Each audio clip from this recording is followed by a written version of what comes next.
मणिपुर में सरकार बने 5 महीने हो गए हैं, लेकिन इस 5 महीनों में एक भी महीना ऐसा नहीं रहा जब राज्य में तनाव ना बढ़ा हो, किसी पर कोई हमला ना हुआ हो या शांति बनी रही हो। आए दिन मणिपुर से हिंसा और तनाव की खबरें सामने आती रहती हैं और अभी तक तो हिंसा की चपेट में आम लोग ही आ रहे थे, लेकिन अब सेना के जवानों पर हमले हो रहे हैं। इसी कड़ी में सेना के काफिले पर हमला किया गया, जिसमें कई जवान शहीद हो गए।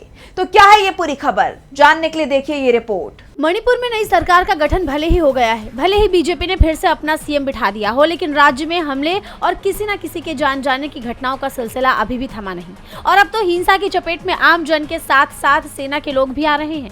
मणिपुर के उखरूल में 6 जुलाई को कुछ संदिग्ध उग्रवादियों ने एक काफिले पर हमला किया और ये काफिला सेना का बताया जा रहा है। इस हमले में 40 असम राइफल्स के 2 जवान शहीद हो गए।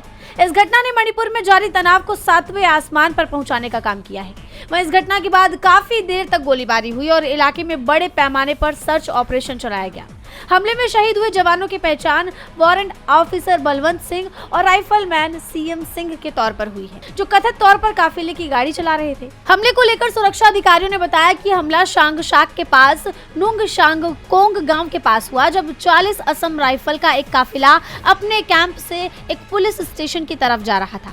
शुरुआती रिपोर्ट से पता चलता है कि संदिग्ध मिलिटेंट्स ने रास्ते में एक पुल के दोनों तरफ 3 इम्प्रोवाइज्ड एक्सप्लोसिव डिवाइस यानी आईईडी लगाए थे।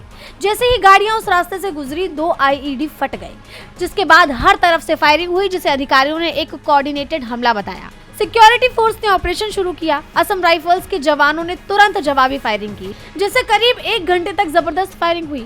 अधिकारियों ने बताया कि बाद में सैनिटाइजेशन और सर्च ऑपरेशन के दौरान सिक्योरिटी फोर्स को मौके से एक बिना फटा आईईडी बम मिला। मणिपुर में हुई इस घटना ने एक बार फिर सवाल उठा दिए हैं, क्योंकि सरकार लगातार ये दावा कर रही है कि मणिपुर शांति की तरफ बढ़ रहा है, यहाँ शांति स्थापित हो रही है। ऐसे में सवाल उठ रहे हैं कि अगर वाकई मणिपुर में शांति बहाल हो रही है, तो फिर ये हमले कैसे हो रहे हैं, कैसे लोगों की जाने जा रही है? क्या सरकार सिचुएशन को कंट्रोल में करने में फेल हो रही है?